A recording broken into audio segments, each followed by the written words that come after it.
Super Bowl champ wide receiver David Tyree joins me to do a little Monday morning quarterback for the Giants' historic collapse out in Denver. And let's get him on the two box now because DT, 24-hour rule is still in effect because they played at 4 p.m. yesterday. And when we record these, it's like 3:33 right now. So I still got that stank and a little bit of that that New York upsetness right now. So first and foremost, hope you had a great weekend. Thanks for hopping back on with me. Now, sir, your initial reaction to that historic loss. Yeah, I've heard the word history a lot of times through the years in light of the helmet catch, and it's not the history you want to be on. And in light of Joe Pesci, the Snicker bar didn't do it. I'm angry as hell. I'm pissed, and it's not because of the loss; it's because of the way of the loss, right? So when you talk about, you don't want to be on the wrong side of history. Yeah. And the Giants' collective incompetence, we have found every particular way to lose a football game. Kicker, Deontay Banks. We can highlight Dabo, Shane Bowen. There's every person to potentially put in front of the freight train. But the fact remains, how do we find ourselves in front of the freight train? Those are things that carry objects that are outside the bounds and absolutely kill people. Let's get on the passenger train where people are actually going somewhere productive. And that's what the Giants are doing week in and week out. There's a supporting cast of characters that are supporting the collective incompetence. It is really, really bad. So I think the Debo injury, Deontay Banks, it's just a lot of bad moments in one quarter. I probably haven't. I can say maybe in my football career, I haven't seen that many meltdowns in one quarter, and I've seen a lot of football. And Nacho Roches Nunez had said it. He was like, guys got a little bit complacent or relaxed. He said they're celebrating on the sideline. And for that to happen when you already had a war of words on Twitter going back and forth, guys calling out your quarterback, and for you to get relaxed, like I felt like, and I was doing the live stream yesterday, and I'm like, all right, this game is far from over. It's only 19-0 right now.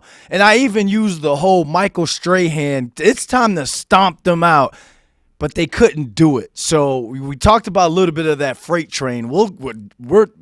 We have no choice but to go in and talk about the freight train. But let's start with the passenger train. Somebody who I think is heading in the right direction and could be taking this program, this franchise to the right direction. Jackson Dart. Let's go with the good, the bad, because he is the future QB1, both present and in the future for this football team. What did you think about Jackson Dart and his fourth NFL start? Yeah, I mean, when you talk about 4 starts in, this has all been positive. This has all been actually, if there's hope, if there's a Reverend Jesse Jackson speech where you keep hope alive, it looks like Jackson Dart. And that's because of his attitude, his toughness.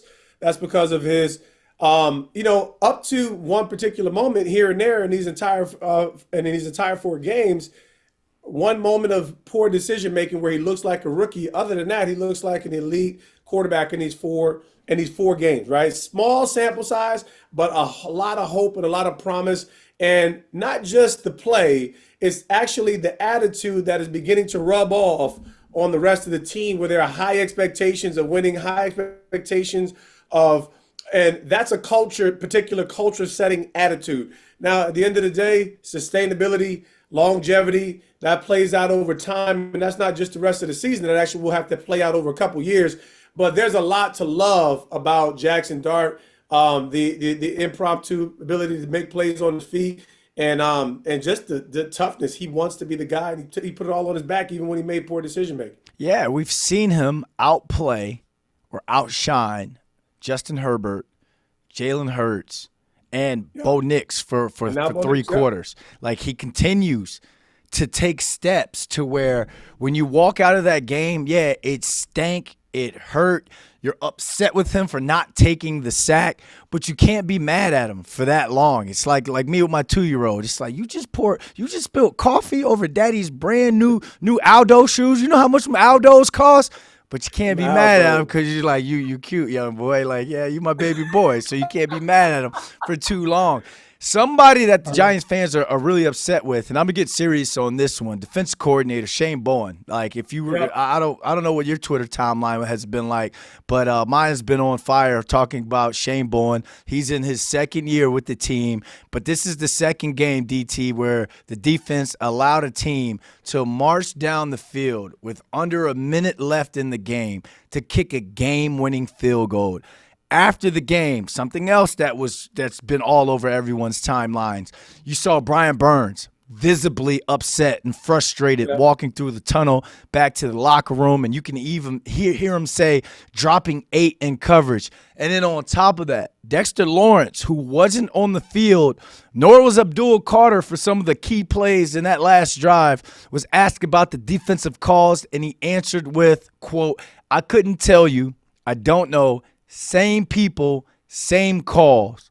Now, on the call just now, Brian Dable said that Shane Bowen is going to continue the season as the defensive coordinator.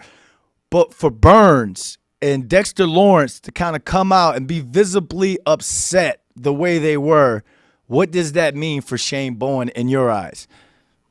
Yeah, I think at the end of it's not to say that these guys have checked out, but it's just to say that you're seeing the same thing that we're seeing. These are high-end competitors, and I think it's going to be difficult to persuade fans in the modern day. If you want to call it, anyone has a sensible brain in football. Why are your playmakers not on the field when there's a play that needs to be made? And we can excuse it in certain instances, but when you're talking about the game on the line, the potential momentum of a salvaging of a tough season on the line, it's very difficult to justify some of the decisions when you're in the middle of a meltdown. So they say bend don't break. Well, by the time that you're dropping those 8 guys, we've already broken. You need to sit in the house. You need to not allow a quarterback to have a miraculous decision or put themselves in a position where they have to make one perfect decision. And that wasn't even a perfect pass. It was, we don't know if it was if it was the guy clearing out, or if it's the dig coming in on the Broncos. Yeah. But it cannot happen. It cannot happen. And dropping 8, how is that gap even available? Yeah. It just is inexcusable. And I understand where these players are coming from is because Brian Burns has done nothing but play MVP caliber, defensive MVP caliber football, and Dexter Lawrence has been that guy. So the moment that you lose the favor and now they can say, hey, man, you see it, I see it, I'm just here. I just play. It's not a good thing. So let me play a little devil's advocate here, because I'm a son of a football coach who used to be a defensive coordinator as well. If I'm Shane Bowen, I can then look back at my players and be like, I dropped 8. Why is there a guy wide open? And then how come no one pushed Evan Ingram out of bounds and allowed him to get an extra 10 to 15 yards?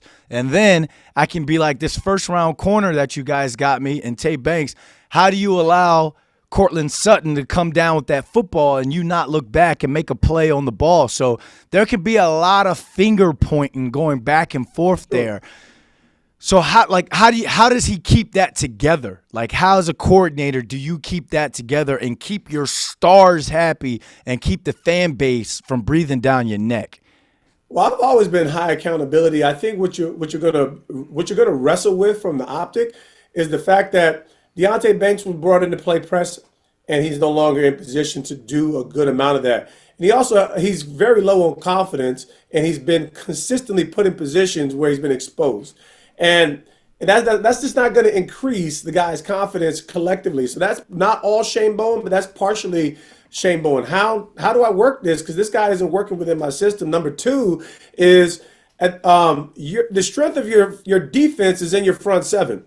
And then you have tools and positions. So you don't have to go Steve Spagnuolo NASCAR, but you do have to position these players with packages in a way where you can say, I've done all that I can do with the pieces that I had, and the pieces didn't make sense. So you got to come off checkers and get off chess. When you look at Shane Bowen's defense, it's obviously stable. The defense has been holding things together. Yeah. But when you start to poke holes in it, that's when you actually have to become a little bit more of a strategist. And it doesn't appear to be that way. But yes, there's room on both sides of the fence. Yeah, and I mean, I don't want to seem like I'm like advocating for him because I don't want no smoke from the Giants fans right now. But Cordell Flott did have himself a heck of a game, showed up back-to-back games, and then if I'm Shane Bowen, I can be like, well, we had them on a goose egg for what, 3 quarters. We were There you pitching a go. shutout. So it is, again, like you said, the freight train is just one thing after the another, and that's just one thing when it comes to the Giants. It's like when you see something, I don't want to necessarily question mental toughness or anything in that manner, but when it's starting to unravel, who's that guy? Like, who's that Avengers character that's going to step up and get his own movie? That's going to step up and make that play. I haven't, outside of Brian Burns, like there hasn't really been that guy on the defense this year. Well, you just said it. They need a Doctor Strange. They need somebody who's gonna freaking like just put some things together and actually has a competent, sound mind. And you just saw the guy lose it this week, and that was Brian Burns. You're talking. He could still be. He was coming in, I think, at number 3 in the NFL and leading the NFL in sacks. Not a high pressure, not a high pressure defense, but just steady. So when you start to crack the fragility, and now they're questioning the decision making. Remember, anytime there's a disaster, there has to be swift decision making. Yeah. And whether that's in your country, whether that's in your locker room, and it has to be clear and concise. And the Giants collectively, when things are bad and you're down, somebody's got to look up. When you're on the ground, you got to look up. And that's really what's happening with our fan base and even now with our players. Not the signal you want to see, but nothing's obviously worked out. And I think this is a collective mess that the Giants have to try to grab the reins on. Good luck, Brian Dable, because you got another tough game coming up here in the division. 2-5. You're about to go down to Philly, who is upset with losing to you at home. And then you had, the back and forth with Kayvon on the show saying to bleep the Eagles. I feel as like the Eagles are going to come out. They're going to try and put that. They're going to try and put hands on them. They're going to try and be aggressive when it comes to that game on Sunday. But before we get into that, DT, we both were receivers. We both were, NFL 3, 4, 5 receivers on the depth chart. Sure. The Giants, outside of Wan'Dale Robinson, didn't have a receiver catch a pass, register a stat. The tight ends, the Kevin Bosses, and the Michael Matthews took over the box score. Yep. That loss, does that now mean that there is no need to make an aggressive trade for a wide receiver anymore? I'm going to say yes. Me personally, at this point, when you're looking at what is and what has been, it's very hard to justify forfeiting your future when you're looking at what is. And I'm just talking about there's a mental component to the quality. Who are you going to get that can redirect the energy in the wide receiver room? I don't believe that there's a playmaker out there that the Giants can play something from a 3rd round down that's going to say, oh, now we have a chance.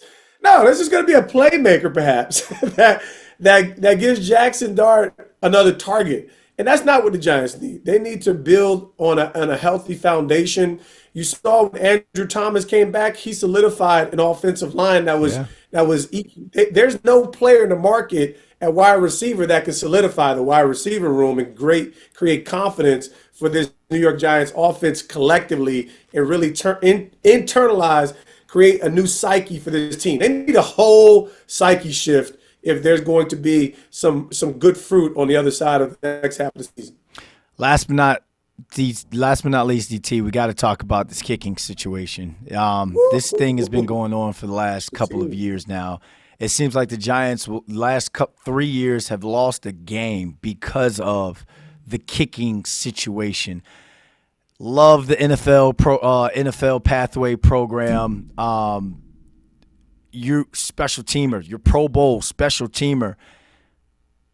What's going in the decision making for having Jude McAtamy out there over Young Ho Koo, who we know has had some success in the NFL? I don't have an answer. I'm going to be honest with you. With me, I choose experience, over potential. Right now, at the end of the day, you know, kickers, you've seen them. We've seen them rise, we've seen them fall, we've Yep. seen them rise again. So it's not uncommon for a very good professional NFL kicker to have a slump. But experience really, really matters, and tested and tried and can be successful in this league goes a long way in my estimation over a guy who could kick it 5 to 8 extra yards because he has a great leg and great potential. And I just, clear the pathway to take that dude back to the country he came from. I haven't done all the research, crew, but that's really bad. 2 extra points in one game, and now we're losing by a point. It's a bad, and I'm just talking about over 2 years. Again, we have a disaster at a very important position. Clean it up and clean it up swift. This is not the time to be in the market to look at potential or to exercise potential. DT, I wish we could. I was looking forward to back wins. We were gonna turn up. We were gonna turn Bro, up on this one. Instead, I got the news from the kids, bro. Not good. I had to take me a Pepto Bismol, and it was one of those things, DT, because my son came in to the studios yesterday. We went home. I put him straight to sleep like he did something wrong. I'm like, you going to bed right now. You going taking the work home with you. You can't have that. We can't have that. It affects everybody.